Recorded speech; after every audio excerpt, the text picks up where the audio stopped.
निवडणूक म्हटलं की आरोप प्रत्यारोप हे होतच असतात।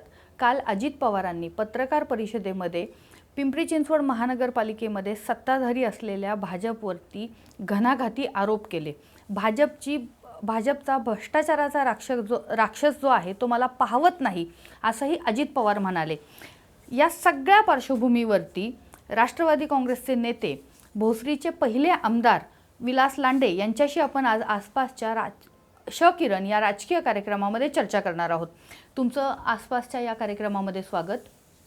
नमस्कार। प्रथमतः आसपास चॅनलचे मी मनापासून स्वागत करतो की पिंपरी चिंचवड शहर हे एक औद्योगिक शहर आणि सर्व जाती धर्म नटलेलं हे कॉस्मोपॉलिटन शहर आणि या शहरातल्या खऱ्या अर्थानं लोकांच्यापर्यंत पोहोचवण्याचं काम तुम्ही करता, त्याबद्दल तुमचं आसपास चॅनलचं मी मनापासून स्वागत करतो।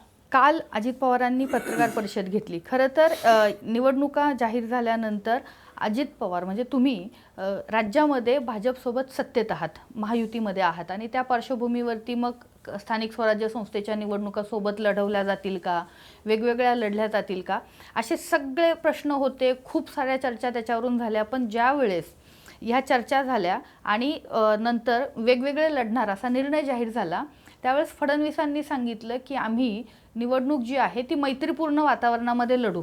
पण त्याच वेळेस भाजपचे स्थानिक नेते असं म्हणाले की मैत्रीपूर्ण वातावरण नाही, आम्ही युद्ध म्हणून ही निवडणूक लढू।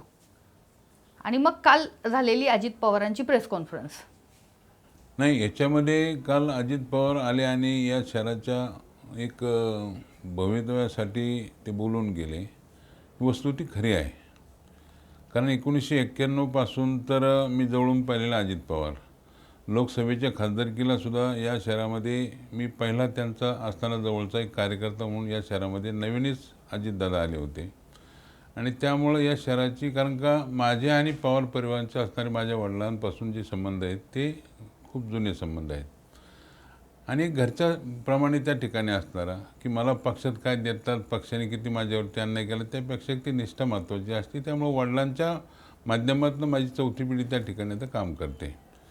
आता या सर्व गोष्टी पाहिल्यानंतर या शहराची जडणघडण कोणी केली तर कैलासवासी अण्णासाहेब मागरांनी त्या काळामध्ये नगरपालिका स्थापन केली।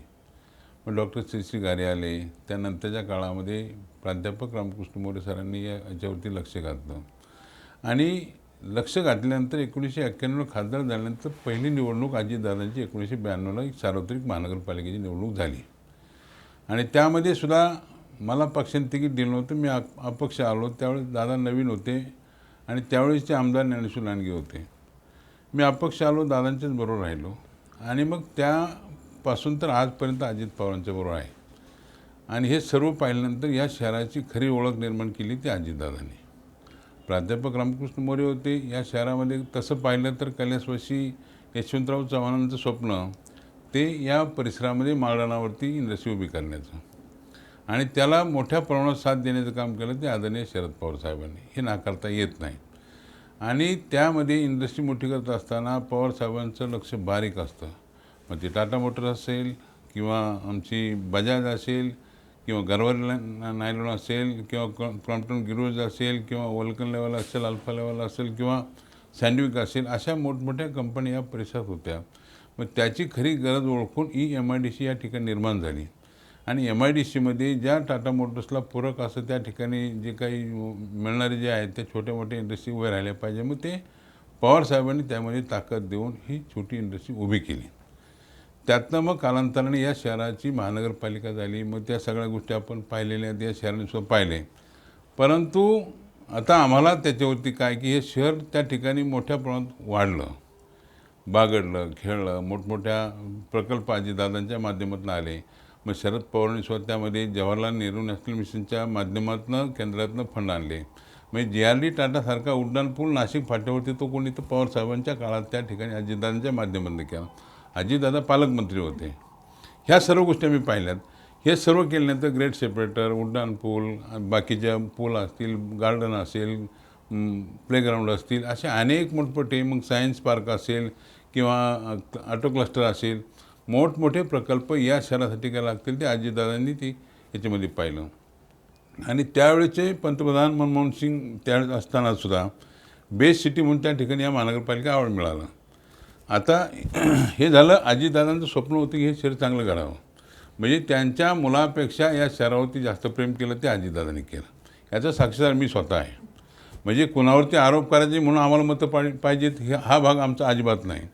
त्याच्यामध्ये सुद्धा जर पाहिलं तर आता 2017पर्यंत 92 ते 17 पण अजितदादांनी लक्ष घातलं, मोठमोठे प्रकल्प आणले, हे सर्वांनी पाहिलेले. बोसीचा उड्डाण पूलसुद्धा त्या ठिकाणी आपण पाहिला किती मोठ्या डावराने उभा केलेला आहे. असे अनेक प्रकल्प उभे करत असताना 2017 नंतर ते आम्हाला बॅकफुटवरती जावं लागलं.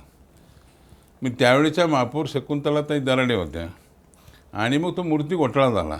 आता मूर्ती घोटाळा किती झाला, काय झाला, किती मूर्त्या, फक्त दिंडी जी ती माऊलींची आणि तुकोबाची दिंडी येते त्याला फक्त पांडुरंगाची मूर्ती यायची होती, तोच त्या ठिकाणी प्रश्न होता. आणि ती मूर्ती कितीची आहे त्याच्यावरती घोटाळा आला. काढणारी त्या ठिकाणची त्यावेळेच्या शकुंतला दराडे होत्या. आज त्या भारतीय जनता पार्टीच्या त्या उमेदवार तिथं उभे आहेत. म्हणजे भाजपची ही सवय जुनी आहे आणि ह्या सर्व सवय जुनी आहेत. हां. पण एक याच्यामध्ये आहे की आता त्यांनी तो नारा केला 125, सांगितलं की 125 आमच्या जागा येतील. आता मला साधं त्याच्यामध्ये सिंपल आहे की भारतीय जनता पार्टीची किती या शहरातले जे मूळ पक्ष संघटना मोठी करणारे भारतीय जनता पार्टीचे किती मूळ पक्षाचे उमेदवार या ठिकाणी आहेत. आमच्या पक्षातून त्या पक्षात उड्या मारणारे किती गेले त्या याच्यामध्ये आपण पाहिलेले आहे. ते फक्त सत्तेसाठी तिकडे जातात. अजितदादांच्यापर्यंत कालपर्यंत बोलणारी, कानात बोलणारी माणसं ती दुसऱ्याशी जाऊन तिथं भारतीय जनता पार्टीमध्ये प्रवेश केला. आमचं म्हणणं नाही काय, आम्हाला काय मिळतं त्यापेक्षा आमचा नेता त्या ठिकाणी या शहरासाठी काय देतो हे पाहणारे, हे आत्मचिंतन आम्ही.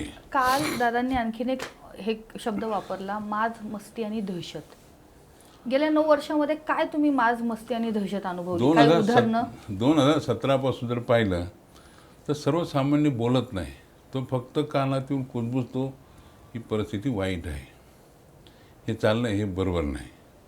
कारण ह्या शहरातल्या आमच्या खिशातला पैसा तुम्ही जर वारेमाप लुटत असेल तर तो कुठेतरी थांबणं गरजेचं आहे. ही भावना त्या ठिकाणी अजितदादाची. मी मगाशीच म्हणलं की अजितदादा मुलापेक्षा जास्त प्रेम करणारा कोण असेल तर तो अजित पवार आहे. मी अजितदादांचं मी कौतुक करतो, मला काहीतरी मिळावं, उलट माझ्या मुलाला तिकीट दिलं म्हणून मी नाराज व्हायला पाहिजे होता. पण अजितदादांचे जे काही तत्त्व आहेत त्या तत्त्वामध्ये बसताना मी कार्यकर्ता आहे आणि हे शहर वाचावं या दृष्टिकोनातून आम्हालाही वाटतं की नाही, दादांची जी काही तळमळ आहे ती तळमळ त्या ठिकाणी साक्षात येणाऱ्या 15 दहशत काय आणि कोणाची आहे? आता दहशत त्या ठिकाणी सगळ्याच गोष्टी आहेत. सत्तेतनं त्या ठिकाणी पैसा, पैशातनं माज, माजेतनं त्या ठिकाणी दहशत, ह्या सर्व गोष्टी त्या ठिकाणी त्या चौकटीमध्ये त्यांनी निर्माण केलेल्या आहेत. त्यासाठी ह्या सर्व गोष्टीचा जर समजा विचार करायचा असेल तर येणाऱ्या निवडणुकीला राष्ट्रवादी काँग्रेस पक्षाच्या मागं या राज्यातली नाही तर या शहरातली जनता ही पूर्णपणे अजितदादांच्या पाठीशी उभी राहतील याची मला खात्री आहे. DP प्लॅन आहे, TP प्लॅन आहे, त्याच्यामध्ये अनेक बदल केलेले आहेत. खूप जे पाहिजे त्यांच्या स्वतःच्या जागेसाठी त्यांनी DP प्लॅन बसवले आहेत. म्हणजे ह्या सर्व गोष्टी पाहिल्यानंतर ते मनाला पटत नाही आमच्या. पण सत्ता असल्यामुळं त्या ठिकाणी आम्ही फक्त पाहत बसतो. आम्ही 10 वर्ष आमदार होतो, महापौर होतो, लक्ष्मण जगतापसुद्धा आमदार होते, महापौर होते. आम्ही या शहरासाठी काम केलं, ते सर्वसामान्य जनतेचे कुठेतरी त्या ठिकाणी हिताला बाधा येऊ नये याची काळजी घेणारे आम्ही होतो त्यावेळेसचे.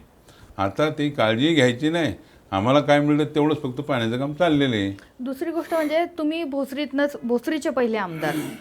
भोसरीमध्येच कुदळवाडीचा भाग येतो आणि कुदळवाडीमध्ये जी अतिक्रमण कारवाई झाली तिथला लघुउद्योजक संपवला पूर्णपणे. त्याच्यावरती काय?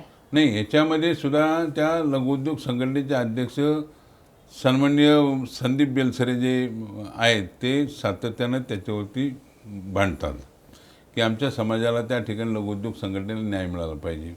आता तसं पाहिलं तर मी त्याच्यावरती खूप लक्ष दिलं, मी पाहिलं.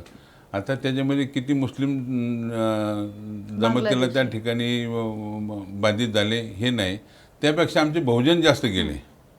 म्हणजे सांगली, सातारा, कोल्हापूर, कराड त्या भागातले, पश्चिम मराठवाड्यातले सुद्धा खूप लोक त्या ठिकाणी छोटे छोटे त्यांनी एक वर्कशॉप केले होते. ते वर्कशॉपसुद्धा मशीनसहित त्यांनी पाडले गेले.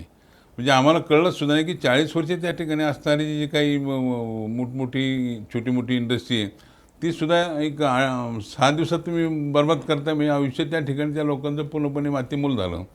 त्यामुळं ती कुटुंब जी आहेत ती सुधारणारसुद्धा नाहीत, त्यातले काही गेलेसुद्धा. म्हणजे त्यांना देशधुळी लावायचं काम ह्याच लोकांनी केलेलं आहे. त्याचं वाईट त्या ठिकाणी वाटतं, खूप वाईट आहे. ते करायला नको होतं, ते केलं त्यांनी. पण हे सगळं असं असताना तुम्ही मगाशी बोलताना म्हणाला होतात की हे शहर सगळ्यांचं आहे, पण या शहरामधलं आता जे राजकारण केलं जाते ते हिंदुत्वाच्या मुद्द्याभोवती फिरते. मग एक तर सगळे मुसलमान त्यांनी पाकिस्तानला पाठवून द्यावेत, माझं असं म्हणणं आहे. मटन चिकनवाला तो मुस्लिम आहे, न्हावी दाढी करणारा तो मुस्लिम आहे, तुमचं सुतारकाम करणारा मुस्लिम आहे, तुमचं POP करणारा मुसलमान आहे, तुमच्या इंडस्ट्रीमध्ये टेक्निकल काम करणारा मुसलमान आहे. एकतर कोणते हिंदू मुसलमान हे आम्हाला समजलेलं नाही, पण हिंदुत्वाच्या नावाखाली त्या ठिकाणी जर समजा असं होत असेल तर हा देश त्या ठिकाणी कुठंतरी अस्तित्वाच्या मार्गावरती चालला का याची मला भीती वाटते. मी हिंदुत्व म्हणून मी सुद्धा आहे. मी जे 25 वर्षापूर्वी राजमाता जिजाऊचं नाव देऊन ती शिक्षण संस्था मी मोठी केलेली आहे, तिला 25 वर्ष होऊन गेली माझ्या संस्थेला. राजमाताचं नाव मी त्यावेळी दिलेलं आहे की जी धर्मवीर संभाजी महाराजांची राजमाता ती आजी आहे, म्हणजे त्यांचं नाव त्या काळात दिलं. म्हणजे आमचे विचार त्या ठिकाणी आहेत ना, आम्ही असं म्हणत नाही. हिंदुत्व आम्ही सुद्धा हिंदू आहोत ना, पण त्या ह्याच्यामध्ये त्या कुठंतरी मला काहीतरी मिळव त्या दृष्टिकोनातून हे करू नये याची या ठिकाणी काळजी घेणं गरजेचं होतं. आता काल अजित पवारांनी जेवढ्या आक्रमकपणे हे सगळे मुद्दे जे आहेत हे पुढे आणले, पण येणाऱ्या काळामध्ये लोक ह्या सगळ्या मुद्द्यांवरती तुमची साथ नाही. अजित पवारांच्या वरती बोलले ते कोण? फुके रवींद्र आहेत ना? चव्हाण फुके बोलले. रवींद्र चव्हाण साहेब या राज्याचे भारतीय जनता पार्टी अध्यक्ष तेही बोलले. पण अजित पवारांनी काय केले, महायुतीमध्ये आम्ही आहोत ना, पण हे शहर ह्या सर्व जाती धर्माच्या लोकांनी घडवलेलं शहर आहे आणि ते वाचावं हाच दृष्टिकोन अजित पवारांचा आहे. ते काय असं म्हणत नाही, परंतु त्यांनी सांगितलं की जो भ्रष्टाचार चाललेला आहे ते काय वर नाही, भ्रष्टाचार चाललेला आहे तो सर्वसामान्य लोकांना माहिती आहे. त्यामुळे ह्या सर्व गोष्टीची आज उलघाल त्या ठिकाणी सर्वसामान्यसुद्धा गप्प बसलेले नाहीत. ते येणाऱ्या 15 तारखेला तुम्हाला दाखवणार आहे मतपोटी. या सगळ्या मुद्द्यांवरती लोकांचा प्रतिसाद तुम्हाला मिळेल का? 100%. आमचा त्या ठिकाणी मी तर सांगितलं की आम्ही कमीत कमी 80 पार त्या ठिकाणी करू. भाजप 125 म्हणते. आम्ही 80, आम्ही 125 नाही किंवा 50 म्हणत नाही. आम्हाला 80 पर्यंत त्या ठिकाणी 100% खात्री आहे की आम्ही 75 ते 80 जागा आम्हाला मिळतील. तर या सगळ्या परिस्थितीमध्ये जर हे शहर जे आहे ते सगळ्यांचंच आहे आणि या शहराचं पुन्हा नंदनवन करायचं असेल तर जनता राष्ट्रवादीला साथ देईल असा विश्वास माजी आमदार विलास लांडे यांनी व्यक्त केलेला आहे. खरं तर काल अजित पवारांनी आक्रमकपणे थेट वार जे आहेत ते भाजपवरती केलेले आहेत. राज्यामध्ये सत्तेवरती असले तरी महापालिकेमध्ये स्थानिक ठिकाणी अजित पवार आपल्याला आक्रमक झालेले पाहायला मिळतात. अजित पवारांनी जे मुद्दे काल उपस्थित केले त्याला पिंपरी चिंचवडकर कसा प्रतिसाद देतात हे आपल्याला 16 जानेवारीला समजेल. धन्यवाद.